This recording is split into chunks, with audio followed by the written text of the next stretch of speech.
Or if you have cards, later Mike will go around and collect some of the cards. Before I ask panel members any questions, I want to have the courtesy to give them the right to ask other panel members questions. And therefore, in regard to panel members, those of you who are listening, do you have any interest in asking other panel members? Listen, Henry. Hint, hint, that's all. Any of you have questions of other panel members or want to make a comment about what other panel members said?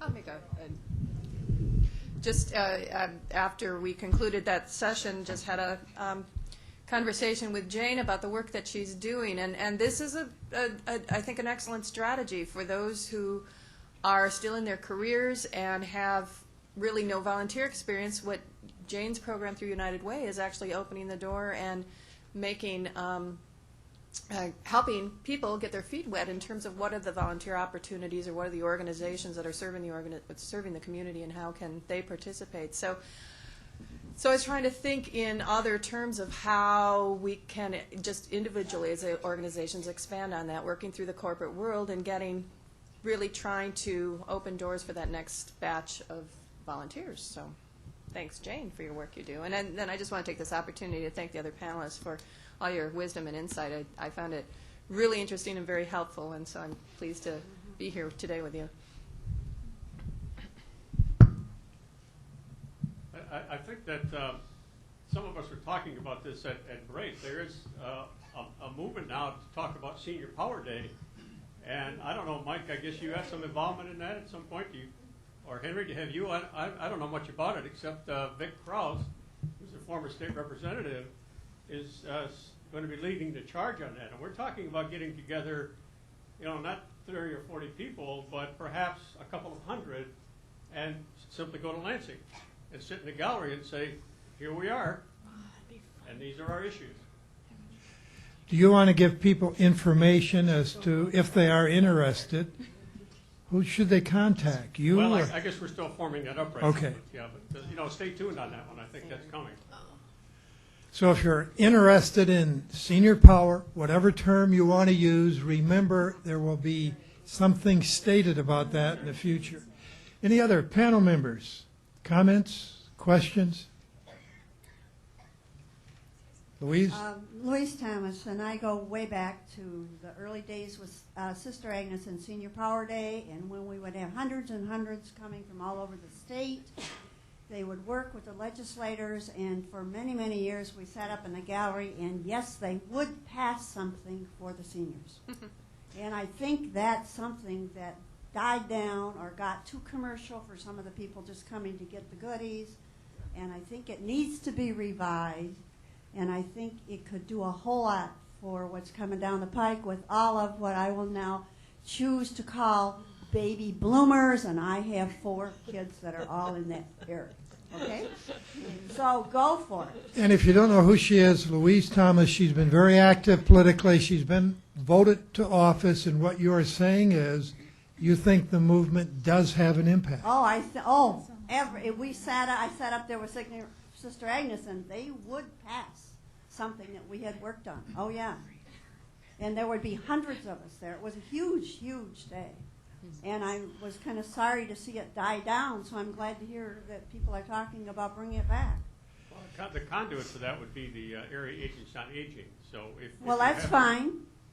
But if you have some preliminary interest in that, that would be the initial contact. But again, we'll stay tuned on that. Work on it. Talk to Tom. I've worked with him for 20-some years. Okay? So what it means is if you have an interest in issues that impact the older citizen, bear in mind you don't have to be powerless. You can get involved. Something will be occurring here. Anything else from committee panel members?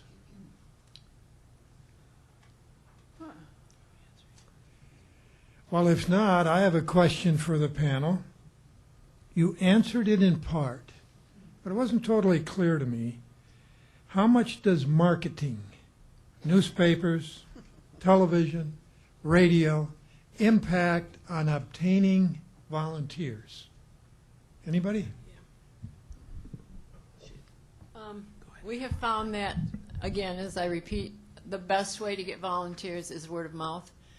We have found that by putting out flyers at retirement senior centers, nursing homes, schools, that doesn't seem to work unless there's a representative there to answer questions and give information. So again, we're right back to networking with real live people face to face.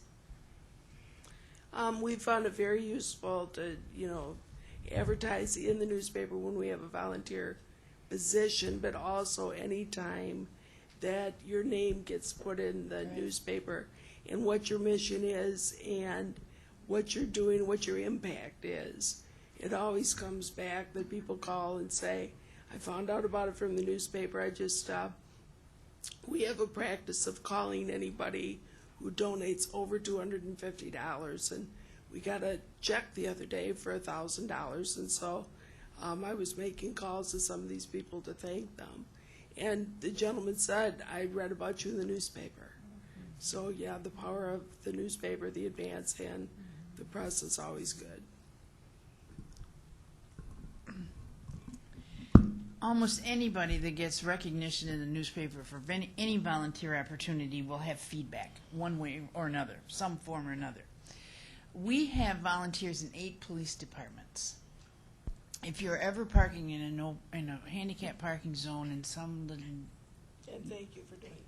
Yes, you're welcome. It's just for you, Mary Kay. It's the only reason we do it. It's the only advantage of being disabled. Yes. Well, we're so happy we make you happy. Yeah. If anybody comes up and starts writing you a ticket, my only advice to you is let them do it. Don't argue with them. You're going to get the ticket, and the more you argue, the worse it gets. It gets ugly. But I can't tell you how many times our volunteers have been profiled in the paper or the advance or the press or whatever.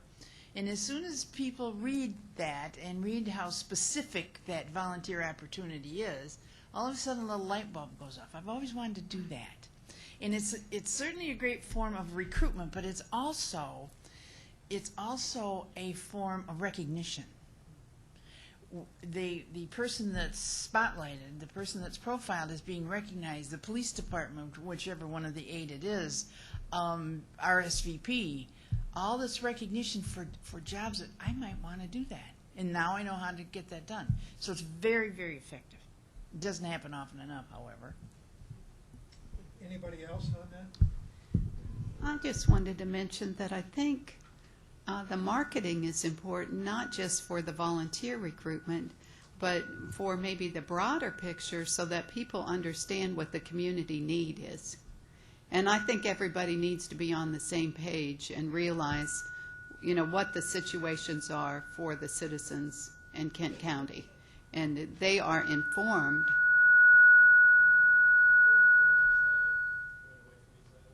I'm sorry? Away from you. I think they are informed through, any kind of recognition or any kind of articles that appear in the paper about volunteerism. Then I'd like to pursue that and ask a very pragmatic question for people in the audience. How does one connect with the paper or the television to get a piece in the paper or on television? Anybody? Used to be easier, that's for You sure. pray a lot, Henry. Yeah. We've come down to praying. Didn't you know that I'm works? not opposed to praying, but besides that, Jimmy, do you have a... Well, certainly there are. There's a whole list of contact people within each media group. The hard part about getting media coverage is depending on whether or not it's a slow news day, depending on whether or not Jennifer Granholm's changed her mind about something, or Michael Zack is making. We need that coverage certainly more than whether or not one of my volunteers gets, or they think they do, whether my volunteer gets recognized. That plays a big, important part of it. There's also a reluctance, especially with the Grand Rapids Press, and this is not in any way meant to be a negative statement. There's a reluctance to overdo volunteers, and seniors. So they are very judicious with their coverage of what we do and when we do it, but we still try. And let me ask one final question for the people in the audience. Should they at times call the paper or the television station, how aggressive should they be? They can't be too aggressive. Right, I was going to say the exact same words. You can't be too aggressive. Many of you perhaps remember the Fairness Doctrine under the Reagan era.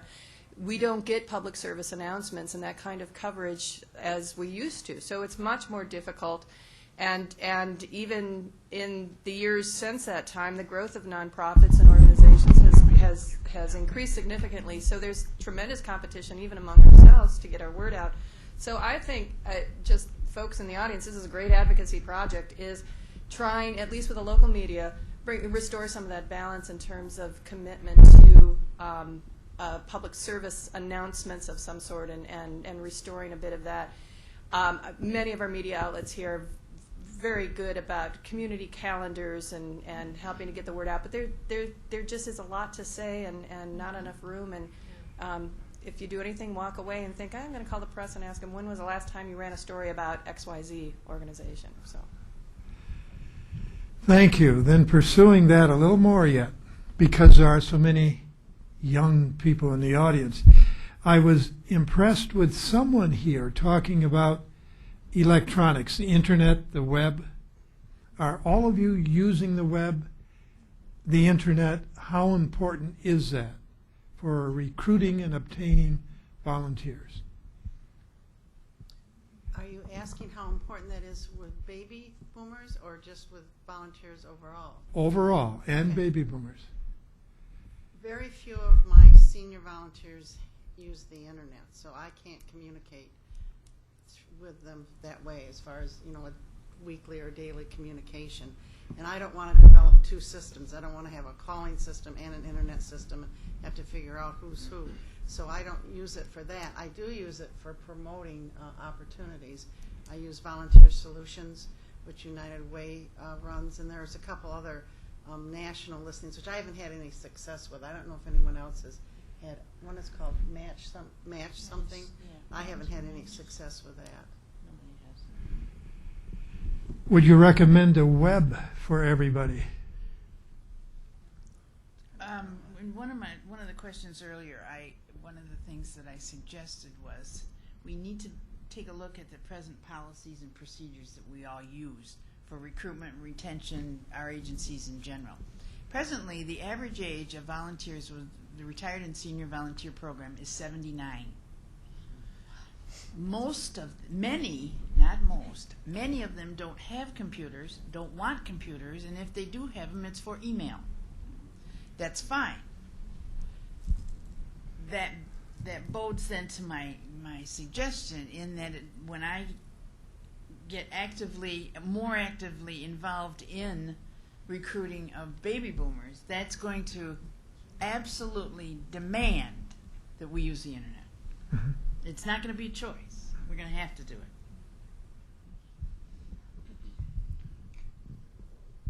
I would just say that because every organization is different, internet tools may not be always appropriate, but it's most important to have a diverse toolkit of reaching out or connecting with people. I think it's said an individual won't really connect with an organization or a mission until they've heard about it at least 7 times.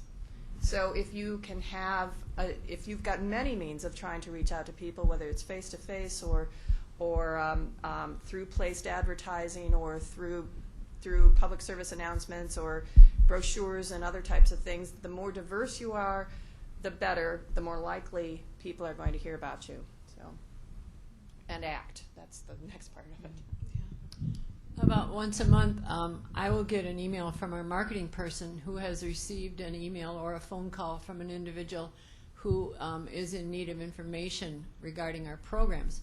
And that email is forwarded on to me, and I in turn either touch base with that person by phone or email to find out exactly what it is they're looking for. So as a result of that, I would say maybe 1 out of 5 ends up with us getting a new volunteer active. Several times it's students who are working on school projects and they're required to do that sort of paper.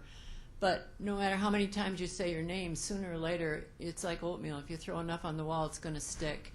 And How often do you do that? not any more than I have to. Not as much as when my kids were young. But it is a means of at least getting your name out there, and I think that's what organizations that have volunteers is all about. Is we need our names to be out there in a high-profile position in order to get the results we're looking for.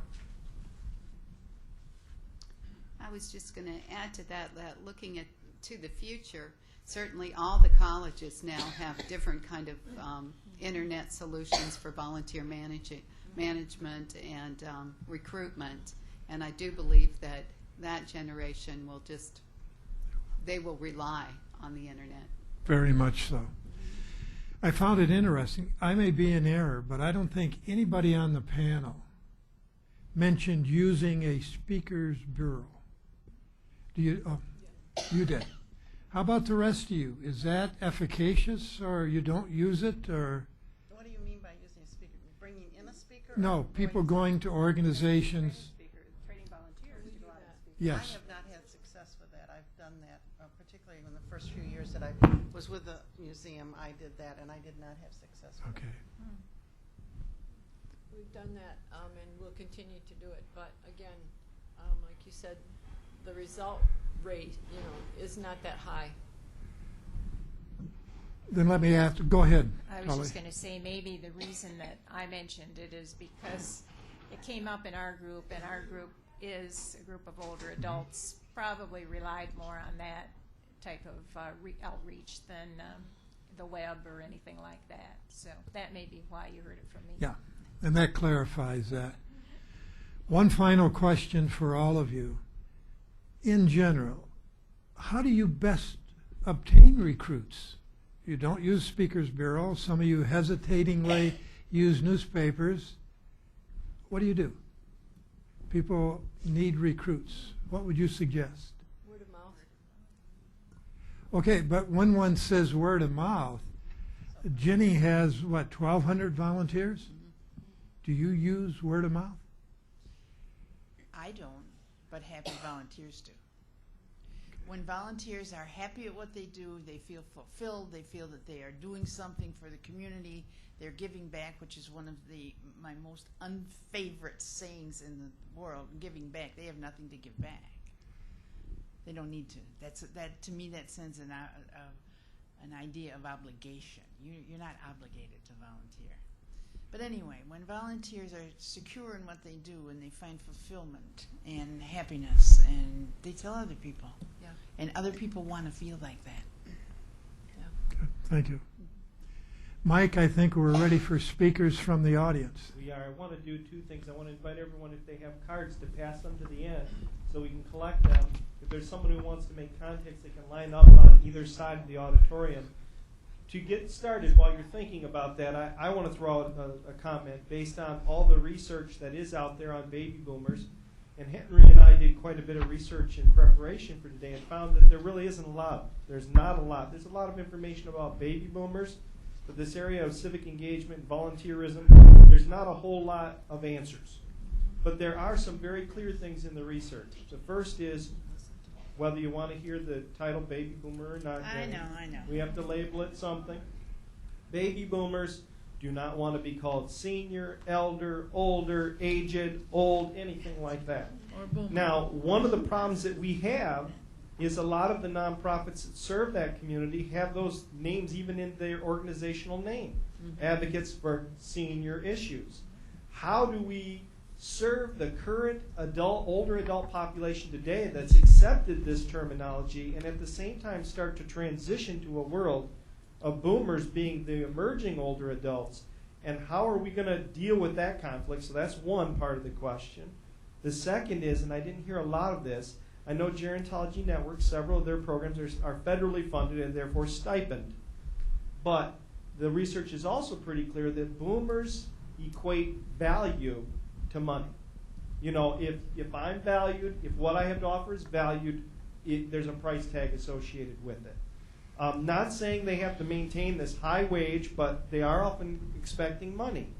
Nonprofits have traditionally relied on free volunteers, free service to get their work done in the community. How are we going to deal with the fact that we're going to have to find ways to provide financial incentives? So those are important questions I'd like you to address while people hand their cards or move toward the mics. Any of you want to deal with that question of remuneration for services? Yeah, the one thing that we're doing at Kids Food Basket is we're not paying people to volunteer.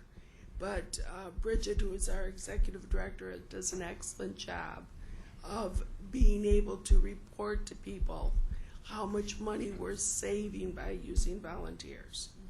Now, when I was doing a lot of volunteer management, I remember trying to say, okay, if I've got a driver, maybe it's, $10 an hour, and if I've got someone working on the line, it's, $7 an hour. But the latest research shows that if you've got a volunteer, that's worth $18 an hour. So if I can go back to John Wheeler at Rockford Construction, I can say, John, here I've got 75 volunteers a day, and that they're working an average of 2 or 3 hours a day. And he can do the math, and I can say I'm saving that much money. And the reason that we're saving, the way that we're saving the money, now delivers a sack supper to a child that costs 56 cents because we're using those volunteers. Then even though the volunteer isn't getting paid the money, the funder's happy because he's giving money to a cost-effective organization. And you as a volunteer are knowing that that child is getting fed because of your efforts, and that you're appreciated to the fact of $18 an hour that you probably didn't even make when you were working.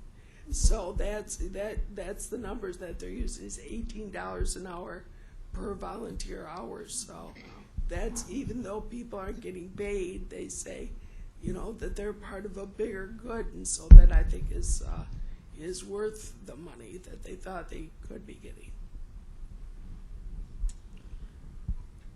I told you earlier that our mission statement is to provide meaningful volunteer opportunities to anyone age 55 or older. To reach that goal, we provide an insurance policy. We provide, at no cost to the volunteer, we provide a mileage and a meal reimbursement, which is minimal, absolutely minimal. But there are many people who couldn't survive or couldn't volunteer without the assistance of this 18 cents a mile and a $25 cap per month.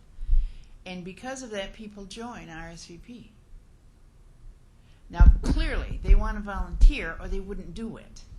But that, to us, what might seem like a pittance of $25 can make all the difference in the world. We see that every day. And even the meal reimbursement, very few people have ever requested much in that arena, but it is that additional push. And sadly enough, considering that we're funded by the federal, state, and local governments, we can't increase that. But if we could, obviously, we'd have probably twice as many members.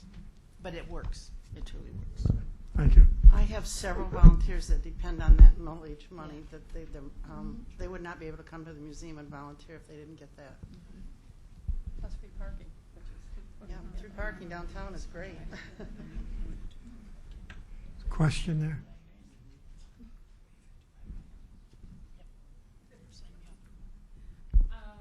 I'd like to say I heard a lot of interesting things today, and I work here at the college. I teach in the English department, but I also work in our Academic Service Learning Center. And this is, our center is designed to try to give opportunities to students while they're in college. And lucky us, we're at a community college, so we get students of all ages. We have a really complex and diverse audience that we're trying to engage in the community. And one of my comments was about using the internet. I mean, younger people spend a lot of time on the internet and doing things, but we have to remember that they do things very selectively on the internet. So we think we send an email and something's done. It's not, because the person 250, and they're selectively opening those emails. So we're not really, I think, communicating as quickly as we think, because on the other end, I get to decide what I want to open. Usually if I get mail, the same thing in hard mail, you can tell from the outside what you're going to pay attention to or not. So I think it's really important to remember that we need to still surprise people with in person. Yes. That's where you catch them off guard. I usually call people that I've sent an email to tell them, I sent you an email. You think you might be interested in looking at it because, you know, some great stuff in there. If you have time now, I can tell you about it right now. So we need to still surprise people with our presence, and I think that's really one of the messages that I got today. So I want to say that I do believe we do need our websites, because that too, I'm going to look for something, and that's my major way of finding places. If you don't have a website, I can't find you. So we need to do both those. I'm done? No. Oh. No. But I just wanted to make that point. And then the other one was about media and getting into the media and getting media spots. My experience with that has just been always by accident and fluke, but trying to pay attention to the things that the media seems to take interest in. And one of those things happened to be my Girl Scout troop. They did something for doctors, and I called and said, hey, my Girl Scout troop is doing something, and they were like, they ran a little story on it, and I just knew that wasn't ever going to happen. But I think as organizations, we need a plan for this year. We like to be in the media X amount of times. I don't care how we get in the media. We can be in the spotlight, or more importantly, collaborating with other groups. Because I think if you go to the media and say these 3 organizations somehow did this thing, that makes it more appealing. So I think we need to think about collaboration across the board, even in getting the media to pay us some attention. And if you're doing projects and you think we've overdone it this year on the seniors, well, what are those seniors working on? Are they working with kids? Fine, and that's going to be the slant. Get the kids in, and then you can still mention the seniors. So I think we can get into the media, but that too is going to take more collaboration. In fact, it might require a committee on publicity who work constantly on that.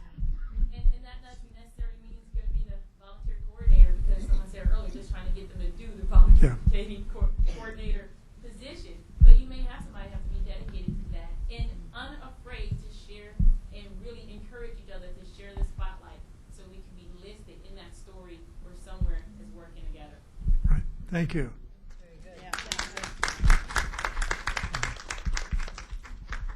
My name's Jim Emmert, and I'm a volunteer with a lot of organizations. In fact, I volunteer for the Kent County Literacy Group, and that was my student calling me, mommy's tutor. I was supposed to be there at 11. So he's a Vietnamese monk. Very interesting job. As far as the Speaking Bureau, I think what we had in the area Agency on Aging and the Advocates for Senior Issues during the senior millage, if we hadn't had that Speaking Bureau out there that we created with the Area Agency on Aging, it could have been a lot different, because we gave somewhere around 200 presentations to I don't know how many thousands of people. It appears that the people that are paying their volunteers, either whether it's reimbursing them for mileage, seems to have the least problems of recruiting volunteers. And I don't know if you get paid if you really volunteer anymore, but maybe you're a paid volunteer. But what would happen, I mean, we have volunteers and that's helping the county, the city, our communities, the state, the nation, and even globally. We have people volunteering.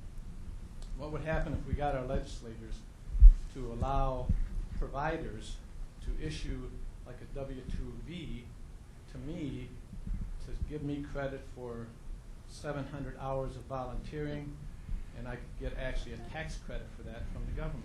Now, there's a policy issue. Oh, yeah. Now, panel members, what's your reaction?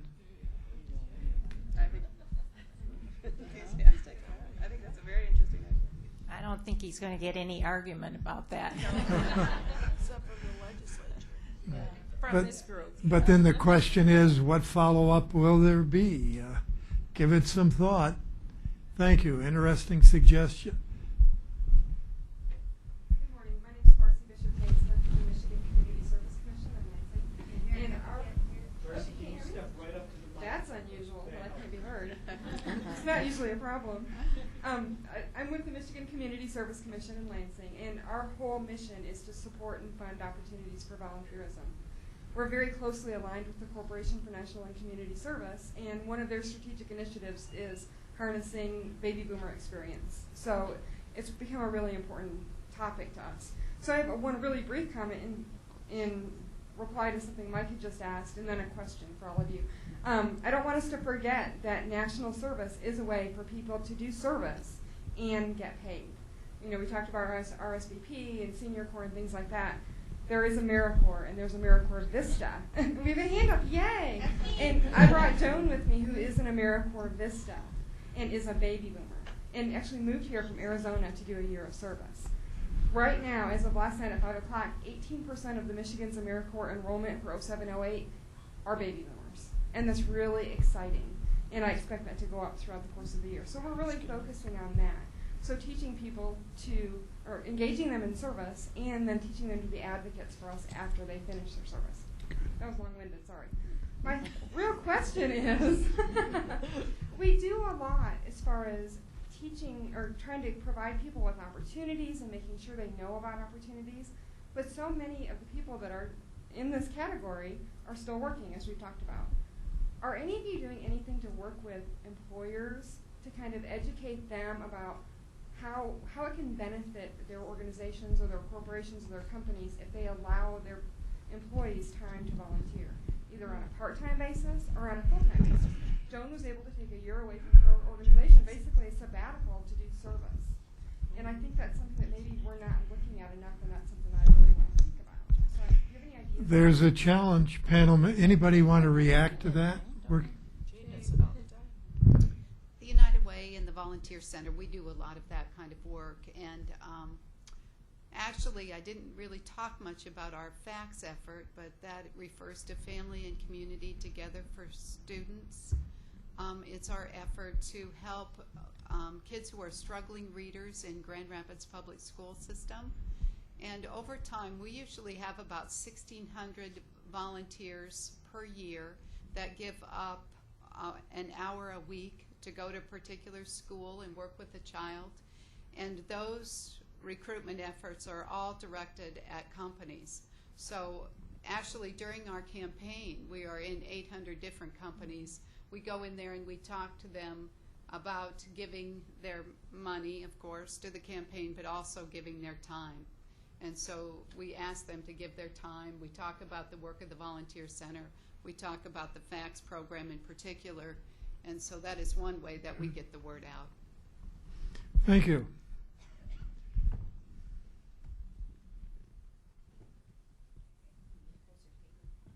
There, that's better. Can everybody hear me okay? Okay. Yes, I'm a Vista. I'm here at the college.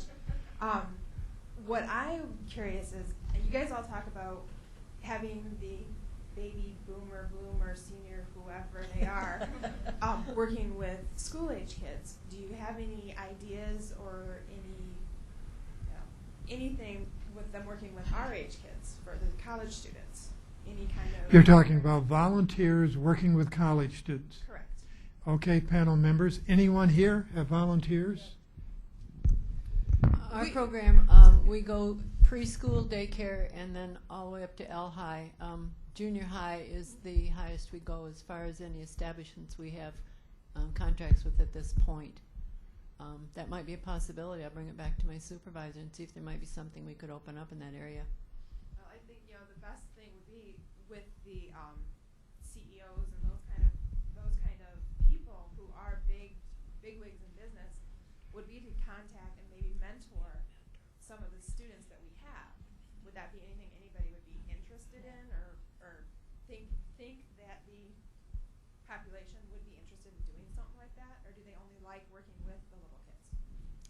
Well, I just want to address your earlier question is because, yes, we use student volunteers from high school age through college, whether it's volunteering for a couple of hours or whether it's an internship, and use quite a few of those. So, but we don't have any kind of really organized strategic recruitment or even volunteer programs for that age group.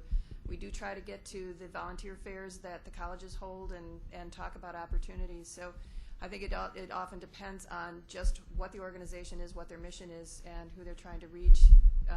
Many don't have those same kinds of opportunities, but there are groups like ours that sometimes do. So. Thank you. Anyone else from the, yes, coming up ahead here. Go ahead. My name is Mary. I'm with God's Kitchen. Addressing Jim's question, for what we've been doing, or I've been doing for the last 3 years, when somebody donates their time by driving the Meals on Wheels route, they keep track of their mileage the whole year. And then at the end of the year, what we do is, instead of paying them during the year, they want a deduction. We take that mileage, figure out what we would have paid them, and they sign it back over to us. So then we give them a slip saying that they donated this much money in cash. Oh, there's an idea. We do that on a monthly basis too.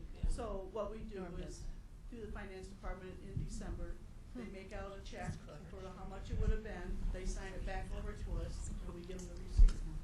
And clearly the IRS accepts that. Okay. Further comment on the tax issue, I volunteer for a number of organizations as well, and everyone who volunteers can deduct mileage, and it's at a higher rate. I think you need to educate volunteers about the deductions they can have. You know, every few years I had to buy a new outfit for a symphony chorus, and I could deduct that. Some meals are deductible, a lot of your expenses, and probably by taking the 18 cents a mile from you, they come out about even. Yes. So most of them. But how accurate do the records have to be? Do they have to be signed by the supervisor? Yes, they have to be signed by the volunteer and Yes. the supervisor. That's what I thought. Anyone else? My name is Jeff Swain, and I run an organization that is not all that different from it's a private company, money-making affair, but it's not all that different from groups that hire or want volunteers. I run Home Watch Caregivers, and we have a great team of people.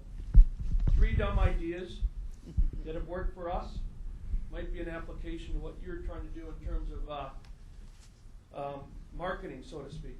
First, in terms of compensating your volunteers, something that works for us is just as a thank you, we get $5 or $10 Meyer gift certificates, and they could be $1,000 when these people get one, and a thank you note.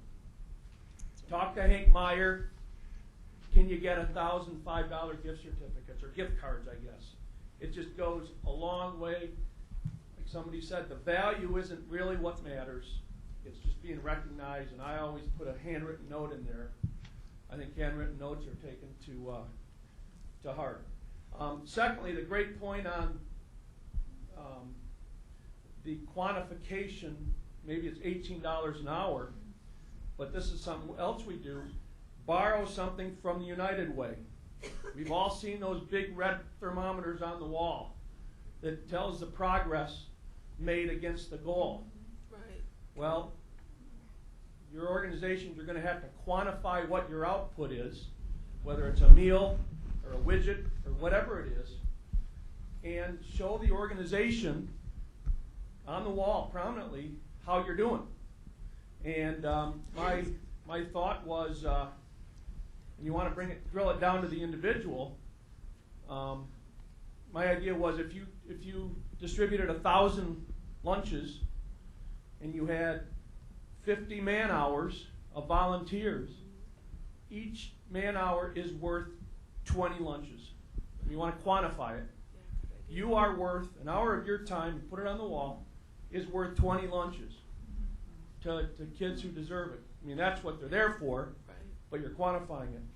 And then on PR, forgive me, I'm probably preaching to the choir, but in your press releases, and we've helped some low-income veterans and had to promote a program that helped low-income veterans, in your press releases, don't just talk about your organization, where they are, and how many volunteers you have. Have to have a story about a person. Absolutely. Yep. And, you know, even though we're a private organization, I got a bunch of stories on my low-income veteran thing, because it had a very heart-rending story. And I got a feature on WZZM TV and a feature article in the Grand Rapids Press, just because it showed a person.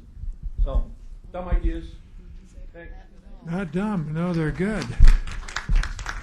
The ideas just keep coming. We're not going to end at 12. We're going, no, never mind. Anybody else? If not, I have some cards here for the panel. There has been much talk about recruiting through word of mouth. But is there an overall umbrella organization to coordinate volunteer opportunities? Or do all organizations needing volunteers contact United Way to post their needs? Question is, to what extent do you meet together? Is there an umbrella organization? Anyone want to answer that? Yeah, thank you.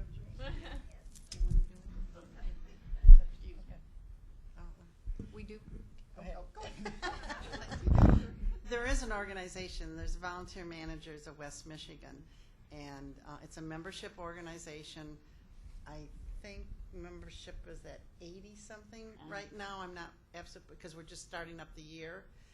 We have board of directors, and the biggest part for me, for that organization, is the sharing with the other managers. It's just, I mean, I've been a member for a long time. And, you know, I've had the opportunity to really get to know Jane and to get to know Jenny and to get to know Mary. And, you know, having lunch with people, you know, when I have an issue that I'm not quite sure what I want to do with, one of the things I've been dealing a lot with is risk management in regard to volunteers. And I just might stop at an area that I just don't know where to go. I will email Tom out of the garden and Jim at the zoo and Jan, and you know, it's a wonderful organization to belong to. They have 3 programs a year, and the topics are always something that the managers need. I think the first program will be talking about handbooks and job descriptions and all of that kind of detail work that you need to do to be up and running. As far as promotion, they have tried to move into that over the last couple of years, but they have just the same issues that we all do as individual facilities, that, you know, people are not just waiting out there to take our news releases and that type of thing. Right. Any nonprofit organization could join. Would that be fair? Yes. Yeah, any manager of Oh, a any nonprofit. manager of a Has to be nonprofit. manager They have to director. be a volunteer manager. Yeah. RSVP, as I've said 50 times, that's exactly what we do. We have 1,200 volunteers. We work with 215 agencies throughout the county. And the basic premise of what we do is to match tasks with talents. We are a provider of human needs for human needs. But it's only for seniors.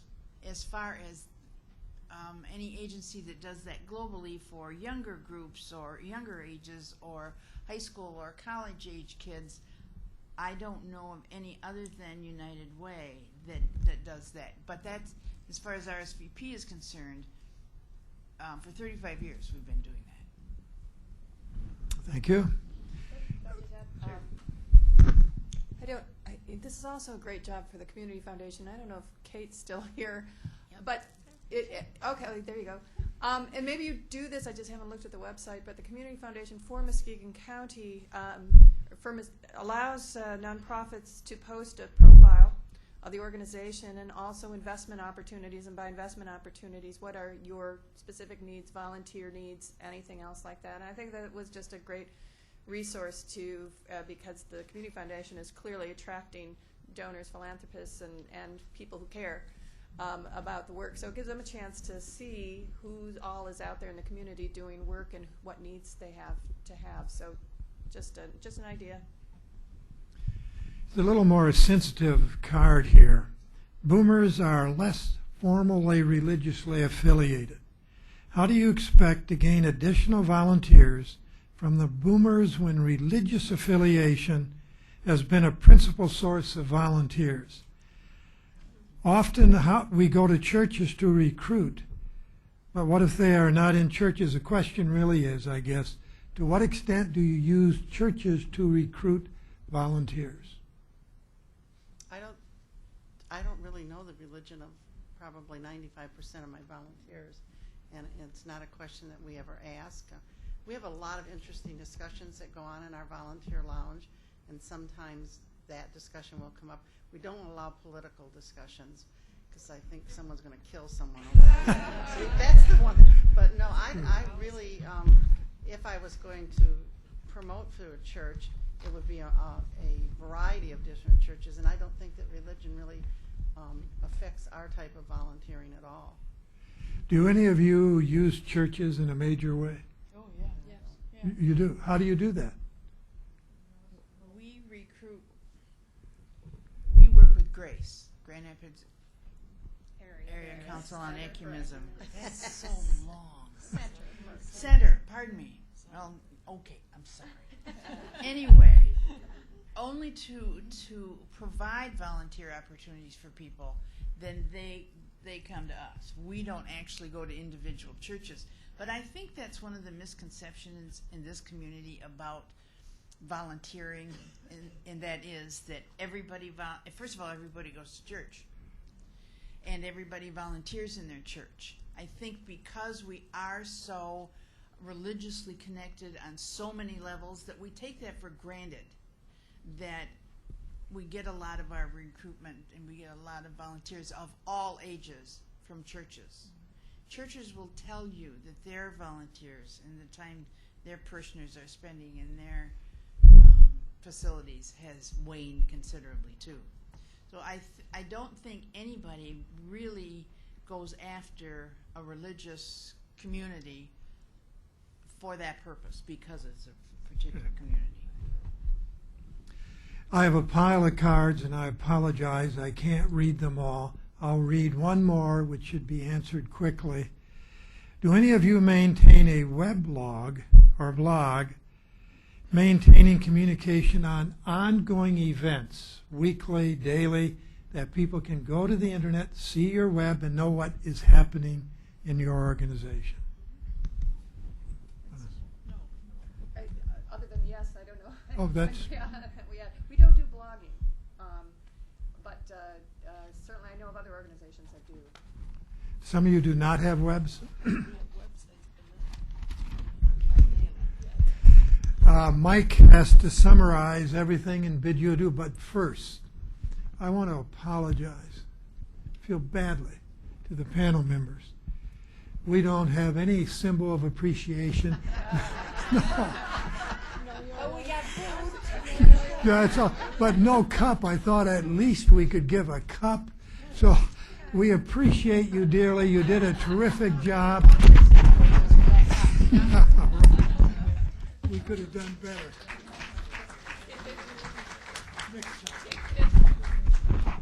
I want to go ahead and thank the panelists. Again, that recognition piece that Jenny talked about is so important. So let's show it to them one more time with our applause, please.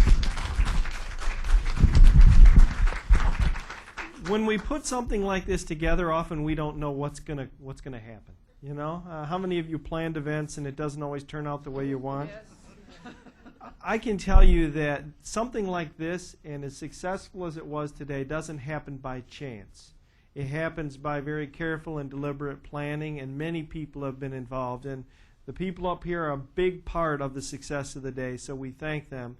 The same for Dr. Henry Holsteg. Doesn't he do a marvelous job? So let's show our appreciation to him. And of course, like any organization, you know, what we do is often fueled by the resource we have, whether it's financial or human. And so I have to thank those. So we want to thank first our sponsors. Again, our lead sponsor, the Area Agency on Aging of Western Michigan. What little they're able to contribute to us financially each year helps to sustain the senior leadership program, and so it's critical. So thank you to them. The same to Sentinel Point Retirement Community for their day sponsorship this year. And our media sponsors. Again, many people here talked about that marketing piece. having two big-time media players involved in senior leadership over the years has made a big difference. So we thank our lead media sponsor of Advanced Newspapers. I find out in terms of in-kind what they give us each year. If we were to pay for the kind of publicity that they provide, it's well in excess of $22,000 a year. So again, this is a way that even our media is helping to support these kinds of efforts. So we thank them. We also thank Wood TV8. With those thank yous, I want to talk about the human resource. Again, this does not happen by itself, and it was a very long planning process. We argued, debated, had a lot of fun along the way, trying to figure out what we were going to do, because what we did this year is very unique. I hope you agree. This is unique, and we've only made a dent. Have we come up with the solution? No. Did we anticipate coming up with the ultimate solution? No. We wanted to begin the dialogue and the debate and to bring awareness to the fact that, the world's changing, and we have to be willing to change with it, and we have to be more proactive than reactive. So one thing I hope you take away today is that all of us are responsible for the future. It is not the responsibility of just the people you see up here or myself. It's the responsibility of all of us, and what is our role going to be in that future. So hopefully some seeds have been planted. And to thank those people that brought this experience to you today is critical, and that is the Senior Leadership Grand Rapids Advisory Council. I'd like them to stand, and if everyone could recognize them for about a year's worth of effort putting this together today.